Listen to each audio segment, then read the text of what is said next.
kemudian sedikit tentang fidyah, barangkali ada beberapa yang masih ini juga bingung juga. Yang pertama mungkin fidyah itu seperti apa aplikasiannya? Fidyah untuk fidyah puasa nggih ini nggih. Ya, fidyah puasa, fidyah puasa. Fidyah puasa itu kan kita ketahui dulu itu sebagai kompensasi dari orang yang tidak mampu puasa, dia wujudkan dalam bentuk uang sejumlah hari yang dia tidak puasa. Jadi itu kompensasi. Dalam tanda petiklah denda lah. Jadi dia seharusnya berpuasa, tapi karena tidak mampu, akhirnya dia ganti dengan bayar fidyah. Gitu. Nah, orang yang seperti apa nih tadi yang dia boleh membayar fidyah untuk mengganti puasa? Kriteria utamanya adalah orang yang tidak mampu secara permanen untuk menjalani puasa. Jadi ketidakmampuannya bukan tempor tapi memang permanen. Permanen itu bisa dua. Pertama, karena usia tua. Kalau tua kan nggak mungkin muda. Iya. Tua kan nggak mungkin muda. Otomatis Iya. kalau seseorang nggak mampu puasa karena tua, dia tidak akan mampu. Seterusnya ya. Seterusnya. Ini secara umum loh, Okay. Bisa jadi nanti ada orang tua fit gitu ya. Jadi fit kuat ya nggak apa-apa. Tapi secara umum orang tua itu kalau nggak mampu puasa, dia akan mampu lagi. Kemudian yang kedua, orang yang mengalami sakit dan sakitnya itu dalam bahasa fikih layur jaburuhu, tidak diharapkan sembuh karena penyakit yang istilahnya kalau tidak salah degeneratif, penyakit menaun. Menaun serius nih.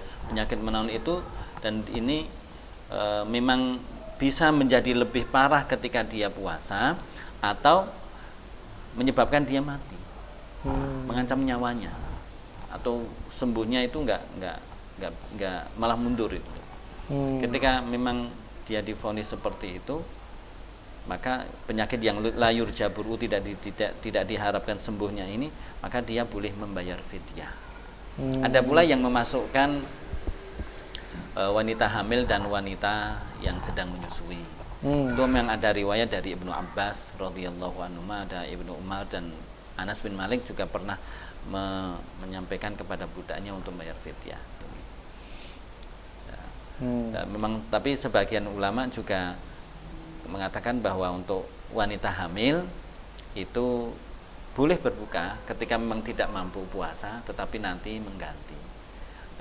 Karena memang kita dalam fikih gitu dalam fikih.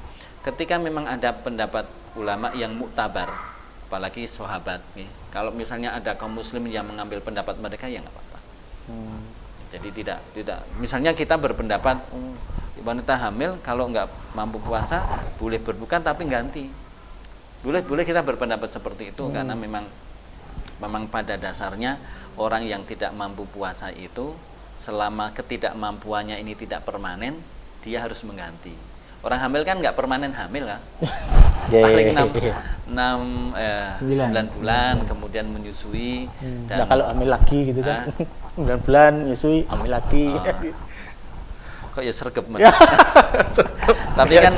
tapi kan gini, kalau saya punya gambaran, kalau memang mereka yang mewajibkan bayar itu kan bayar puasa itu kan tidak harus berurutan, boleh dicicil lah. Panjang mas, waktunya panjang. 11 bulan.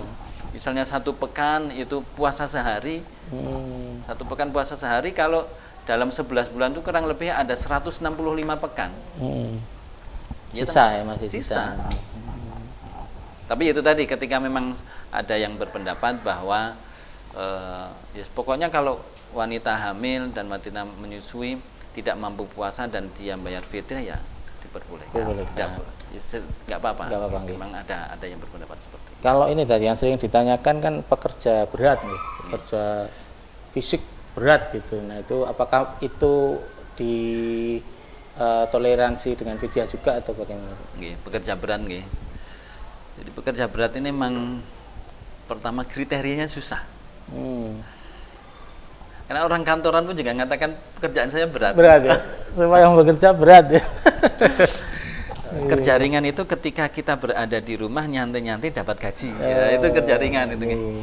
Tapi kalau misalnya teman-teman di BMT itu nggih, atau di mana itu ya, itu tiap hari keluar itu kan juga berat. Nggih. Kemudian bayarnya bagaimana Tat berarti fidyah ini Tat? Untuk apa? Untuk yang untuk fidyah puasa ini? Fidyah. Fidyah puasa. Itu bisa dibayar pertama. Bisa di bahan mentah. Bahan mentah itu setengah sok atau 1,5 kg. 1,5 kg beras. Atau kalau diwujudkan dalam bentuk makanan siap santap, itu ya 1 kali porsi makan. 1 kali ya, bukan 3 kali ya? Bukan.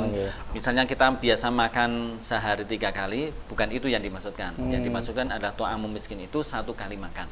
Jadi 1 kali untuk 1 orang. 1 hari tidak puasa, 1 kali memberi makan. Sesuai dengan apa yang biasa kita konsumsi. Kalau mau dibuat lebih bagus nggak apa-apa, tapi setidaknya jangan kurang lah. Kita biasa misalnya makan pakai ayam yo, nanti misalnya kasih fidyah ya ayam plus apa gitulah. Ayam utuh telur gitu. Kalau biasa kita makan lauknya ayam kemudian fidyahnya pakai tempe ya enggak masuk ya. Nah, itu bayarnya diberikan ke 1 orang dalam berapa hari gitu, atau boleh dalam satu waktu mengundang berapa orang sekaligus gitu? Fleksibel sebenarnya. Bisa setiap hari 1 kali sama orang miskin. Orang miskinnya bisa 1 orang tapi tiap hari dikasih, bisa 2 orang. Atau kita bayar sekaligus 30 kali misalnya nggih, memfidyahi orang tua yang sudah sepuh 30 kali, maka kita undang atau kita bagikan kepada 30 orang miskin. Atau diberikan itu tadi pada 1 orang miskin nggak apa-apa. Kalau dengan memberi buka puasa gitu boleh nggak? Selama yang diberi buka puasa itu orang miskin boleh. Oh, orang miskin ini catatannya nggih. Iya, kalau diberi buka puasa di masjid, di sana bercampur antara orang miskin dan yang tidak miskin memang nggak boleh. Jadi misalnya ngundang, ini khusus untuk orang miskin mau buka ke rumah saya gitu, itu nggak apa-apa.